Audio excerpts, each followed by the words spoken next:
Well, hello everybody. Welcome back to the channel. So now I've watched The Golden Compass. Now, a bit of a backstory on this movie. I remember when I was in elementary school, there was like a project, as you will. It wasn't really a project, but it was sort of like a story time, like story study, almost like library class kind of deal.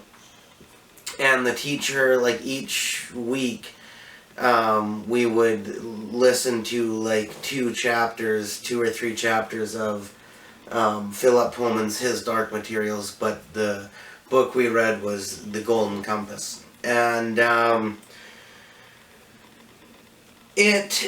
I remember at the time, like, I didn't really pay a whole lot of attention. I mean, it wasn't like a class that was like super hard to pass or anything. It was more or less just like listen to the story and write little things on what you thought of different things or whatever. I didn't pay a whole lot of attention at the time, but I remember I liked the class because it was, separate from just like your regular mundane kind of schoolwork and stuff like that, right?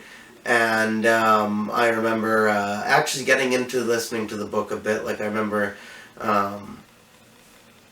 getting a little bit like attracted to some of the lore that was being spoken about and whatnot. And I went and seen the movie when it first came out. Again, I was quite young, and they actually did the class not that long before before the movie came out. Like, they deliberately did that. It was like you were recommended to go see the movie after doing this class kind of a thing. And I did, because like I said, I didn't catch the full thing from the book, but I was kind of interested in it a little bit here and there, so I thought I'd go see it to see what it was actually all about. And I'd love to actually read the book. I haven't, by the way, other than back then with that. And I remember this movie got tanked quite a bit by a lot of people who were heavy fans of the book because it was not that faithful, or not as faithful as people would like it to be, and different things like that. But I can't really speak on those matters because I don't know, but I liked the movie. And first thing I'll say from just a movie making standpoint, the effects were super cool. And just like the worlds and the different little things, like the different things that kind of consisted in this world, were super cool looking.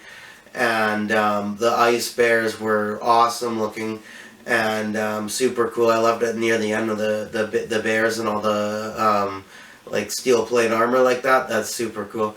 And that whole, like, near the end of the movie when they were in the north, it was all really, just like awesome, top-notch quality stuff.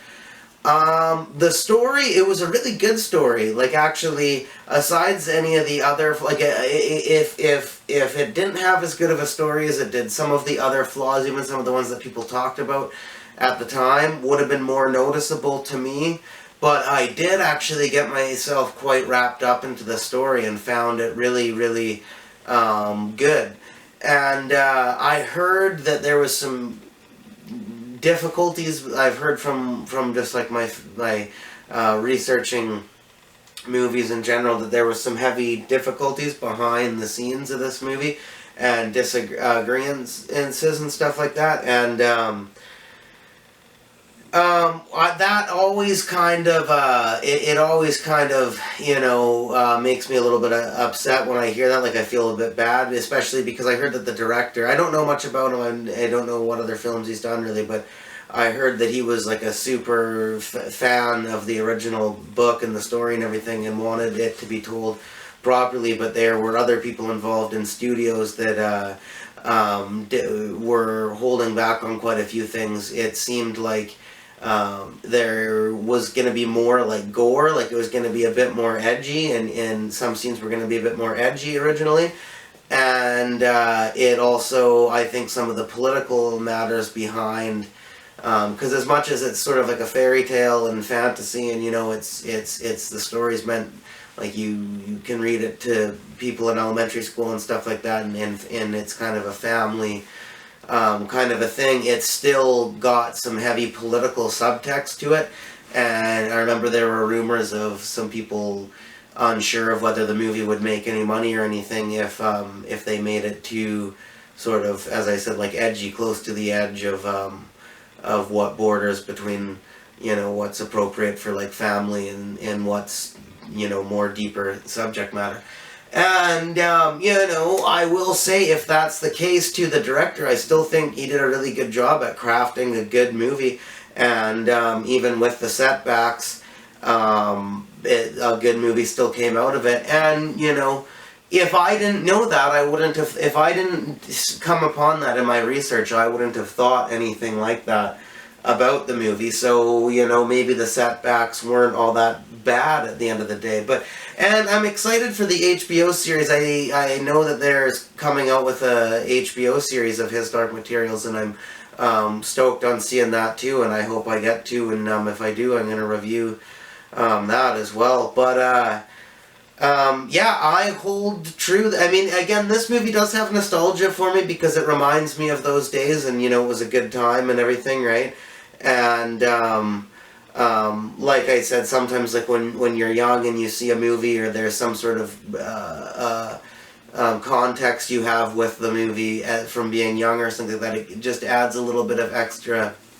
You get a little bit, give it some more. It adds some weight to what you feel from the movie. So there's that in it too. But regardless of any of that too, I do think it's a good movie, and I'd recommend watching it. And I mean, even if it's not exactly to par with how it could have been, I don't think it's a bad choice to watch this movie.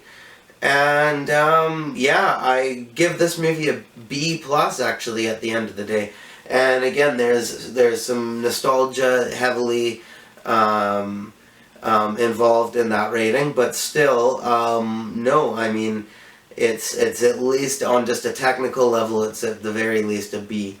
So, yeah, that's my review for The Golden Compass, guys. Thank you very much for watching, and I hope you enjoyed.